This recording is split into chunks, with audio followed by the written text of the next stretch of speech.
Sejam bem-vindos a esse momento de adoração, a esse momento de escuta, a esse momento de culto. Se você está acompanhando online, de forma virtual, nós te convidamos a transformar esse momento, de repente, no sofá da tua casa, numa experiência de culto, numa experiência de adoração, e o mesmo para você que está com a gente aqui hoje à noite.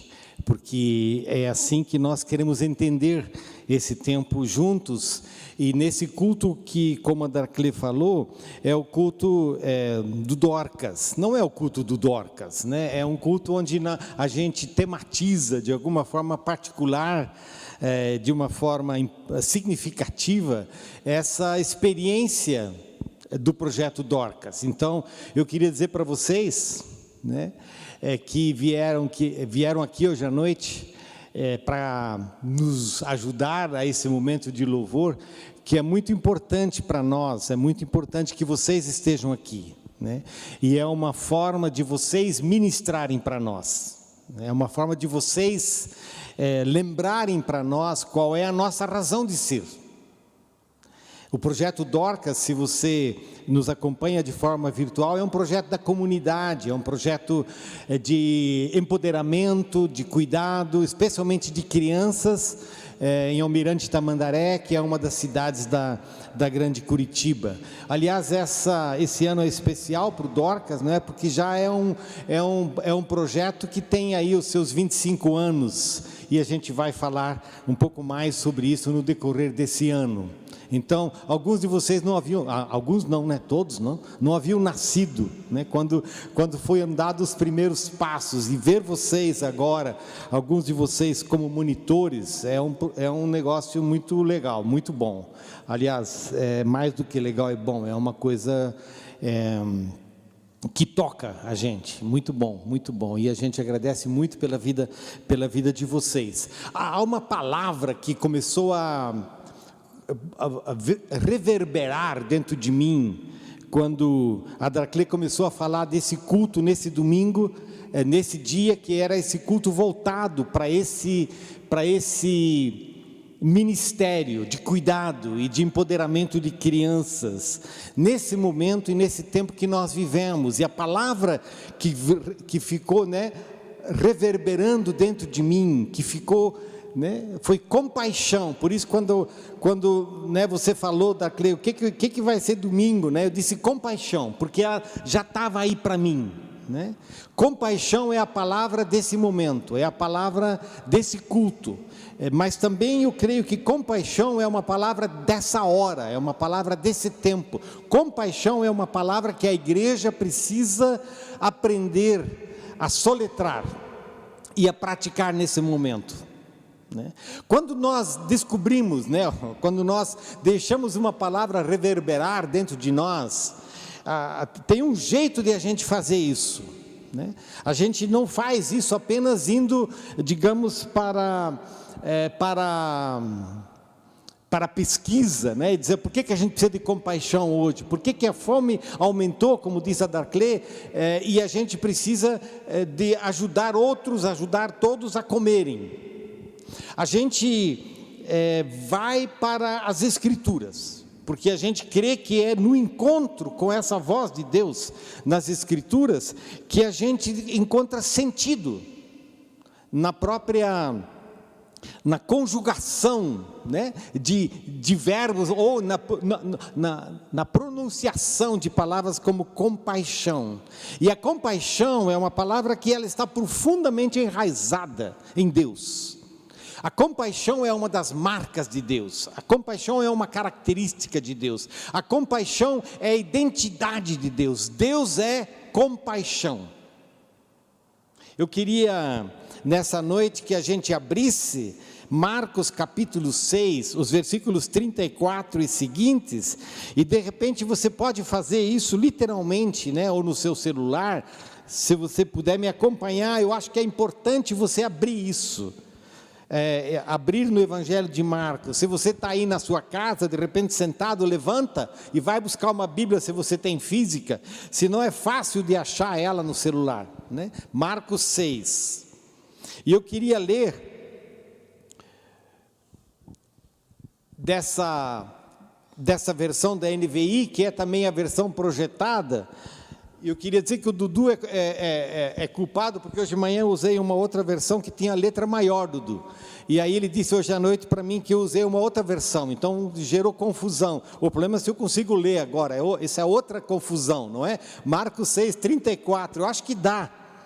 Quando Jesus saiu do barco, viu uma grande multidão, teve compaixão deles, está aí a palavra, né? Teve compaixão deles, porque eram como ovelhas sem pastor.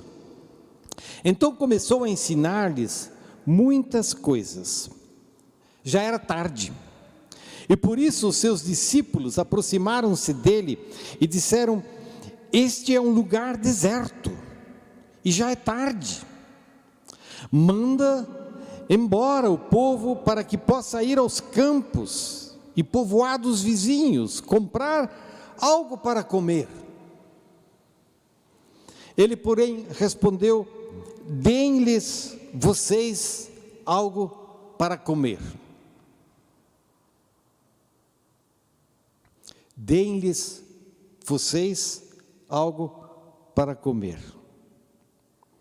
Eles lhe disseram: isso exigiria 200 denários, devemos gastar tanto dinheiro em pão e dar-lhes de comer? Perguntou ele: quantos pães vocês têm? Verifiquem. Quando ficaram sabendo, disseram: 5 pães e 2 peixes. Então Jesus ordenou que fizessem todo o povo assentar-se em grupos na grama verde. Assim, eles se assentaram em grupos de 100 e de 50. Tomando 5 pães e os 2 peixes, e olhando para o céu, deu graças e partiu os pães. Em seguida, entregou-os aos seus discípulos para que os servissem ao povo. E também dividiu os 2 peixes entre todos eles. Todos comeram e ficaram satisfeitos. Acho que já faz um bom tempo que eu ando engatado nesse texto, tropeçando nele, tentando escutar ele, deixando com que esse texto de alguma forma brote dentro da gente, e há tantas coisas que brotam de um texto assim, que hoje à noite eu queria só enfocar nessa palavra da compaixão. Uma das coisas importantes, quando você e eu abrimos a Bíblia e pegamos de repente um versículo, a palavra compaixão aparece aqui uma vez no versículo 34, é muito importante que a gente consiga olhar a moldura, porque a palavra ela ganha mais sentido quando a gente olha o que vem antes, o que vem depois, o que a gente chama de contexto, essa moldura.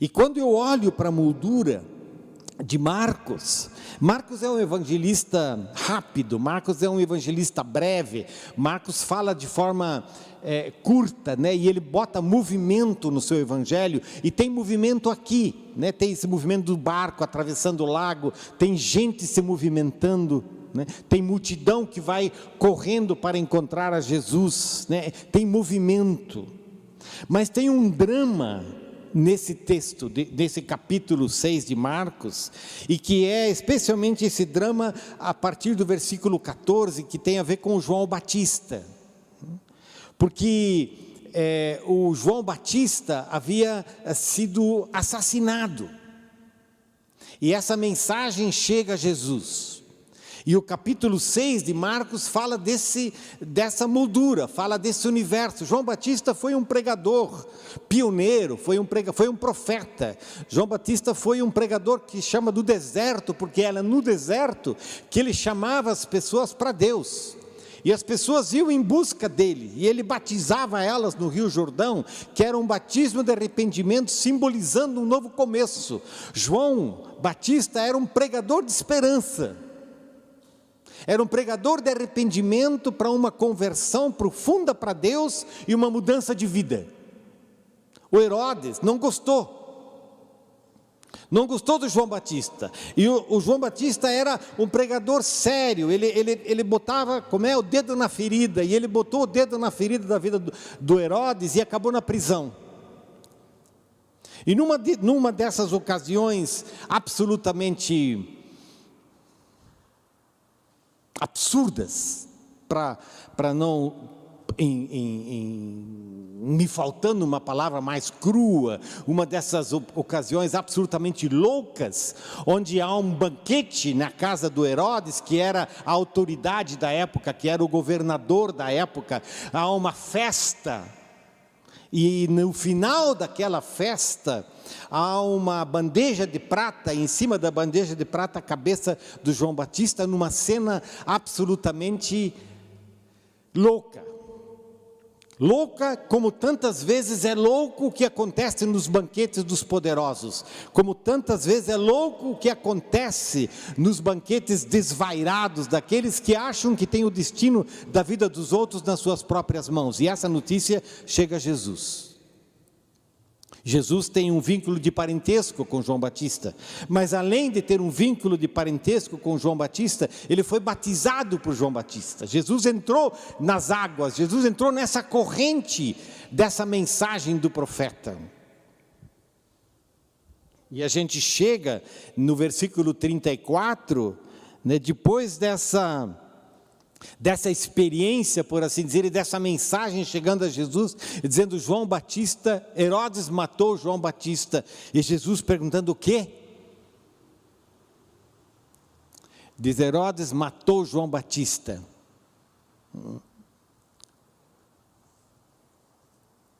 Ao mesmo tempo, esse texto traz os discípulos que estão chegando para Jesus, e estão chegando e estão falando, e Jesus está com esse luto, e ao mesmo tempo os seus discípulos que vêm e dizem, pois é Jesus, a gente saiu aí em missão e acabou acontecendo, e eles começaram a falar, e era como se tudo isso fosse demais para Jesus, e ele disse, vamos dar uma saída. Você nunca fez isso? Quando você, de repente, parece que é demais, é demais, eu não consigo, já deu. Depois de um dia intenso, Draclê? Depois de uma semana no Dorcas, que você não sabe quando abre, quando fecha, o que faz, quando tira a máscara, já deu. Jesus diz, olha, já deu. Ele sai e diz, vamos para um lugar tranquilo, vamos só nós, pega o barco, vamos sair. E quando eles vão para o outro lado, eles encontram uma multidão, e aí acontece um novo choque, um encontro com uma multidão. É como se a vida fosse demais, tem muita coisa, eu não dou conta, tem tanta coisa acontecendo, tem tanta coisa, está pesado, está difícil, eu queria sair, eu queria fugir e não consigo. E é nesse momento que Marcos fala que Jesus viu uma grande multidão. Ele teve compaixão deles, porque eram como ovelhas sem pastor. Quando eu falo que como eu disse no início, que a compaixão é uma marca de Deus, quando a compaixão é a identidade de Deus, é como a gente vê isso brotando nesse momento de um texto tão carregado, de um tempo tão carregado, e onde Jesus quase que diz, olha, eu não quero ver mais ninguém hoje. De repente ele vê uma multidão, e quando ele vê essa multidão, ele diz, nossa, é uma multidão de gente que eles estão como ovelhas sem pastor. Eles estão soltos, pessoas que perderam o sentido de pertença, pessoas que perderam sua identidade, pessoas que estão caminhando pela vida sem direção, sem liderança, pessoas que são como ovelhas sem pastor. Jesus gostava, e ele gostava porque era uma figura de linguagem boa ecoa na sua época essa linguagem da ovelha, do pastor, do cuidado, e Jesus se entendia como o pastor das ovelhas, e Jesus falava do pastor e Jesus falava do mercenário. Jesus falava do pastor que cuida das suas ovelhas e dá a elas um sentido de pertencimento, dá a elas um sentido de cuidado, dá a elas um sentido de direção. E Jesus, e isso especialmente no Evangelho de João, ele fala dos mercenários. Os mercenários são aqueles que usam as ovelhas, os mercenários são aqueles que espalham as ovelhas, não ajuntam as ovelhas, os mercenários são aqueles que buscam os próprios benefícios, mas nunca o benefício do outro, nunca o benefício da ovelha, mas simplesmente o seu benefício. Os mercenários são escravagistas, são exploradores, são opressores, os mercenários tiram. E a sociedade na qual Jesus vivia, ela era uma sociedade marcada por estruturas mercenárias. E a gente diria que eram duas grandes estruturas da época de Jesus. Uma delas era a estrutura do império.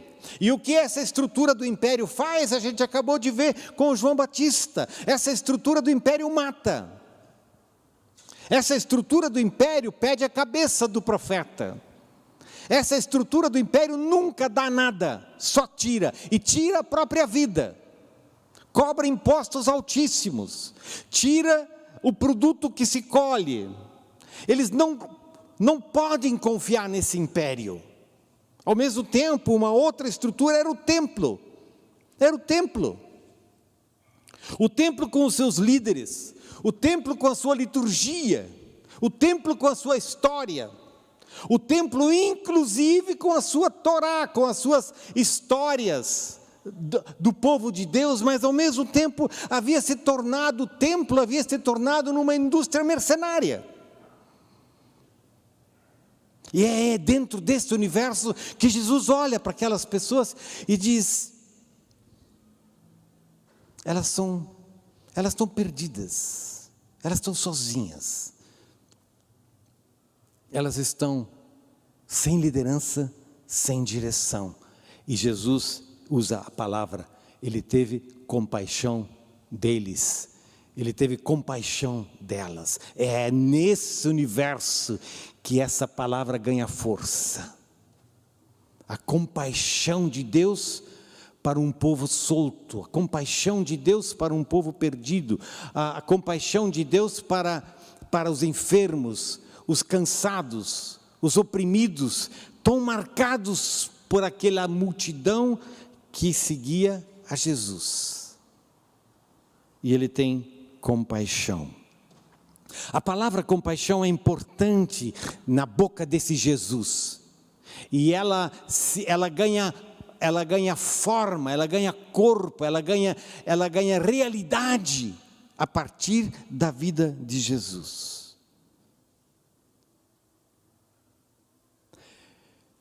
Eu pensei na importância da palavra compaixão, porque essa é uma palavra para o nosso tempo. Essa é uma palavra para os nossos dias. Essa é uma palavra que nós precisamos voltar a pronunciar como igreja, se nós queremos ter a marca de Deus em nós. Mas mais do que isso ainda, essa é uma palavra que nós podemos experimentar, a compaixão de Deus para conosco. Porque nós vivemos também como ovelhas sem pastor. E essa pandemia tem nos deixado claro de novo o quanto nós somos essa multidão de pessoas sem liderança, sem direção, sem confiança, com níveis absurdos de suspeita e de agressividade. Os estudiosos da saúde mental, alguns que são danados, eles registraram uma palavra nessa época, e eles registraram a palavra definhamento. Definhamento, como uma palavra que caracteriza o tempo, o sentimento das pessoas nesse tempo no qual nós vivemos. E ao tentar descrever, mas o que é o definhamento? É depressão? Não, não é exatamente depressão. Mas o que é? É como eles disseram, é como você olhar por uma janela embaçada. Né? É um sentimento de cansaço. É um sentimento que está lá dentro, onde você de repente não tem força nem para ir dormir, nem para se levantar. Definhamento, como uma palavra que surge dessa pandemia, desse tempo no qual nós vivemos, que é basicamente um encolher-se. Encolher-se para dentro, sem força, sem alegria, sem coragem. Definhamento. E é uma sociedade assim, em definhamento, que precisa se encontrar com o Deus da compaixão. E o Jesus que diz: eu tenho compaixão de tantos que estão se sentindo definhando. Eu tenho compaixão. E a compaixão de Jesus faz com que Ele caminhe em nossa direção. Que Ele caminhe junto a nós e nos dá um abraço, e nos fala da sua presença, e nos fala do seu cuidado, e nos transmite um sussurro de esperança. A resposta ao sentimento de definhamento, como uma palavra do nosso tempo, é compaixão. A outra palavra importante dessa época que nós vivemos é cancelamento, não é? Eu vou te cancelar, já ouviu?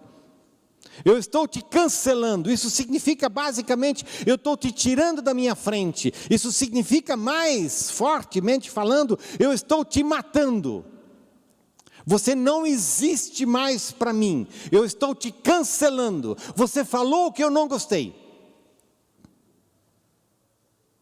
Você falou alguma coisa que me deixou muito irado. Eu não quero mais você no meu grupo. Sai da minha frente. E essa cultura do cancelamento entrou nas nossas casas, entrou nas nossas organizações, entrou nas nossas igrejas. Eu estou te cancelando. Eu estou te matando. Cultura da raiva.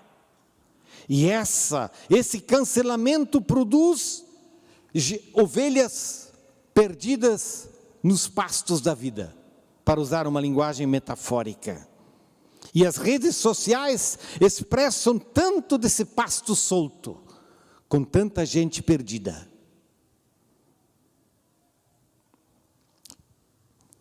Jesus viu uma grande multidão, teve compaixão deles, porque eram como ovelha sem pastor. E então Ele começou, diz o texto, a ensinar. Jesus pastoreia aquela multidão de pessoas, apesar do seu cansaço. Jesus pastoreia aquela multidão porque vê diante de si pessoas que estão perdidas, cansadas, definhando. E Ele começa um pastoreio, e as duas palavras importantes nesse pastoreio são palavra e pão. Fantástico!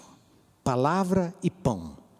São as duas coisas que Jesus dá para a multidão naquela ocasião. E as duas coisas que Jesus dá para aquelas pessoas naquela ocasião são palavras fundamentais para que eles possam ter uma nova experiência na sua vida. A palavra é fundamental, não é, na nossa vida. A palavra é fundamental na nossa existência. A palavra, ela dá sentido para a nossa vida. A palavra nos ajuda a compreender. E Jesus pronuncia uma nova palavra. E a nova palavra que Jesus pronuncia se chama Evangelho. A nova palavra que Jesus pronuncia se chama Reino de Deus. Por isso, quando Jesus sai do barco e se caminha para junto daquela multidão e olha para eles e diz: nossa, vocês já estão aqui? Vocês vieram de longe? Vocês vieram rápido? Trouxeram as crianças? E ele começa a contar uma outra história. A história que Jesus conta não é a história do Império Romano. Ou seja, a história que Jesus conta não é a história do João Batista que perde a cabeça na mão do brutamontes Herodes. A história que Jesus conta não é a história do templo com a sua rigidez, com as suas leis, com o seu pode e não pode. A história que Jesus conta é outra. E Jesus diz: eu queria falar para vocês de uma coisa que se chama Reino de Deus. Eu queria falar para vocês de que Deus conhece a cada um de vocês, Deus gosta de cada um de vocês, e Deus gostaria de dar para cada um de vocês uma experiência nova com Ele. E que essa experiência que vocês têm, de escutar a Deus, de falar com Deus, de deixar Deus entrar na vida de vocês, essa experiência vai colocar vocês de pé. Essa experiência vai dar para vocês uma experiência de comunidade. Essa experiência vai colocar um novo brilho nos olhos de vocês.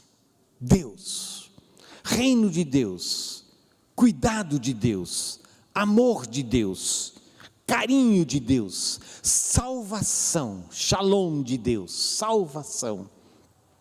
Vocês, diz Jesus, que estão tão acostumados com as autoridades que vêm para tirar alguma coisa de vocês, vocês que estão tão acostumados a não ter o suficiente para viver, vocês que estão tão prostrados quando uma doença chega e vocês não sabem para onde ir, não sabem e não têm dinheiro para buscar um médico, vocês que perderam a terra e de repente estão nas cidades tentando trabalhar por algum dinheirinho, vocês que tiveram as filhas de vocês indo para as cidades, isso era literal, isso acontecia, tornando-se prostitutas, vocês que de repente perderam esse senso de identidade, de confiança, de credibilidade, de comunidade, Deus quer dar para vocês uma nova experiência. A experiência do seu cuidado. Deixe-se cuidar por Deus. Deixe-se amar por Deus. E essa é uma experiência restauradora. A compaixão de Deus é pronunciada como no alfabeto do amor de Deus. A compaixão de Deus é expressa no olhar de Jesus para com a multidão, no sorriso de Jesus para com a multidão, na forma como Ele abraça as crianças, na forma como Ele cura os enfermos, na forma como Ele expulsa os demônios. Deus chegou de uma forma nova, experimentem isso. Uma palavra para o nosso tempo. Uma palavra para o nosso tempo. O cuidado de Deus para uma geração definhando. O cuidado de Deus para uma cultura do cancelamento. O pastoreio de Deus que nos congrega, nos ajunta ao redor dele mesmo. E é a partir dessa experiência que nasce um novo brilho nos nossos próprios olhos e uma nova esperança nos nossos caminhos. Você tem experimentado isso? Você tem deixado com que Deus tenha compaixão de você? Olhando para você, entendendo você e dizendo: eu estou aqui, pode contar comigo, eu quero o melhor para você. Os discípulos, Os discípulos já estão nervosos, porque essa história de Jesus não termina. E quantas vezes eles já ficaram nervosos, os discípulos, porque as histórias de Jesus não terminavam, e o dia vai declinando, os discípulos ficam nervosos porque o pessoal já está ficando com fome, as crianças estão começando a chorar, e porque esse negócio, dizem os discípulos, esse negócio aqui não vai acabar bem hoje. Mas eu não vou entrar muito nesses detalhes, eu só queria entrar nesse um detalhe aqui, que não é detalhe, mas é substantivo, não é? Onde de repente Jesus alimenta a multidão com pão. A multidão tem fome, as pessoas têm fome, as crianças têm fome. E Jesus diz, então vamos dar de comer para eles. Eles têm fome, vamos dar de comer. Deus quer dar de comer. Deus quer com que a gente coma. Deus quer com que a nossa fome seja aplacada, seja cuidada. Deus se preocupa com a nossa fome. Deus nos dá uma palavra de alento, de esperança e de salvação, e Deus nos dá pão, que sacia a nossa fome, e com tudo o que isso significa, né? O pão em termos daquilo que sacia a nossa vida. Que bom que Deus tem interesse, que bom que Deus zela para que a gente tenha pão para comer, pão para viver. E isso acontece aqui de uma forma milagrosa, de uma forma fantástica, porque enquanto os discípulos estão perdidos, enquanto os discípulos estão nervosos e não sabem de fato o que é que eles vão fazer com essa multidão que se torna faminta, há um trecho há uma passagem que eu gostaria de trazer à nossa memória, ao chegarmos ao final dessa caminhada de hoje à noite, tomando os 5 pães e os 2 peixes, e olhando para o céu, Deus deu graças e partiu os pães. Em seguida, entregou-os aos seus discípulos para que os servissem ao povo, e também dividiu os 2 peixes entre todos eles. Tomando os 5 pães e os 2 peixes, e olhando para o céu, deu graças e partiu os pães. Um mistério. Quando 2 pães, não, são 5 pães, não é? 2 peixes, 5 pães, está certo?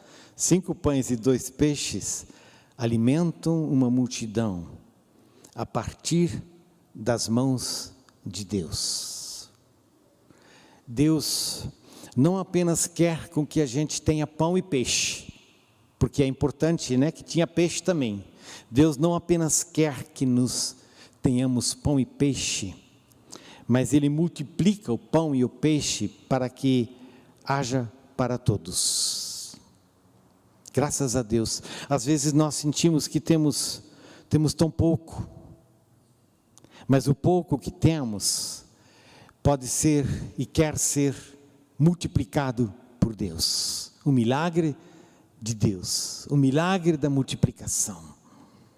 Não sei se você em algum momento, em algum capítulo da tua história tem experimentado momentos assim, onde de repente você, né, viu que Deus te deu uma experiência de sustento, de cuidado, uma experiência da suficiência e da visitação dEle. Estou aqui olhando para o Dieter, né, porque Dieter, você vai lembrar, a Cileda vai lembrar, né, dos nossos anos, quando a gente era novo, né, faz muito tempo, não é? Mas onde de repente no ministério onde nós estávamos, cada dia depois do almoço, era esse momento onde a gente orava e onde a gente dizia: Deus, hoje está faltando tanto. Ou quando de repente a mulher que cozinhava disse: olha, hoje só tem arroz, e uma cesta chega. Onde de repente diz: olha, hoje nós temos que pagar o INSS e não tem dinheiro. E o correio, na época tinha, o correio vinha com a carta e dentro tinha um cheque. O milagre da suficiência e do cuidado de Deus. Ontem e hoje. A compaixão de Deus, ela é uma compaixão que cuida da nossa alma. A compaixão de Deus cuida do nosso estômago, cuida da nossa saúde, cuida dos nossos relacionamentos. A compaixão de Deus reconstrói a nossa esperança. A compaixão de Deus nos torna comunidade. E a compaixão de Deus nos envia. Nos envia. Assim como os discípulos foram enviados. O Evangelho de Jesus nos torna pessoas mais compassivas. De repente, você pode olhar para a tua própria história e ver se essa marca da compaixão faz parte da tua história. Você é uma pessoa compassiva? Você é uma pessoa marcada pela compaixão? Olhando para a minha história, eu diria não. Eu não sou uma pessoa compassiva. Não, a minha educação não foi necessariamente marcada pela cultura da compaixão. Lembro da minha casa, dos meus pais, a minha mãe com a sua generosidade. Minha mãe era muito generosa e na sua generosidade a minha mãe gostava de fazer as coisas, literalmente, fazer uma calça, bordar uma toalha, de repente você ia ganhar no Natal, como setembro ela começava a fazer as coisas, Papai era mais preocupado, será que vai faltar? Medo de faltar. Me parece que tem uma geração pós-guerra, que especialmente os de descendência alemã no sul do Brasil, eles ficaram com medo de que vai faltar e eu preciso acumular. Mas essa minha cultura, não da compaixão, mas essa cultura, eu diria, a minha cultura é muito mais, e eu estou falando de Valdir agora, é muito mais a cultura da avareza. Mas ela vai sendo transformada pelo Evangelho. O Evangelho vai nos transformando em pessoas compassivas. Pessoas que têm olhos para ver o outro. Pessoas que têm olhos para ver as crianças em necessidade, Dorcas. As pessoas que têm olhos para ver quem precisa de ajuda. As pessoas que têm olhos para ver quem está enfermo. As pessoas que têm olhos para ver quem está desesperado. As pessoas que têm olhos convertidos, corações convertidos para ser sinal do reino de Deus no mundo no qual nós vivemos. Num tempo de tanta carência, nós precisamos de uma igreja marcada pela cultura da compaixão. Ainda que por vezes nós nos sintamos absolutamente perdidos, como quando Jesus diz aos discípulos, deem-lhes vocês algo para comer, e a gente diz, eu não tenho nada, com o que eu tenho não dá, para logo experimentarmos que nas mãos de Deus, os 5 pães e 2 peixes alimentam uma multidão. A igreja caminha assim. A igreja caminha assim, com as mãos levantadas aos céus. A igreja caminha assim, com os olhos levantados aos céus. A igreja caminha assim, na dependência da compaixão de Deus. A compaixão que nos dá esperança e a compaixão que sacia a nossa fome, a nossa sede, a sede e a fome da nossa alma, do nosso espírito e do nosso corpo. Porque Deus quer cuidar de nós. E Deus quer transformar a nós numa comunidade de cuidadores e de cuidadoras. Num tempo de tanto definhamento, num tempo de tanto cancelamento, nós voltamos a olhar Jesus, dando graças a Deus e alimentando a multidão. Nós voltamos a escutar essa palavra de Jesus, que que sacia a sede da nossa alma e orienta os nossos caminhos. E é disso que nós somos chamados a ser testemunhas nesse tempo no qual nós vivemos. Compaixão.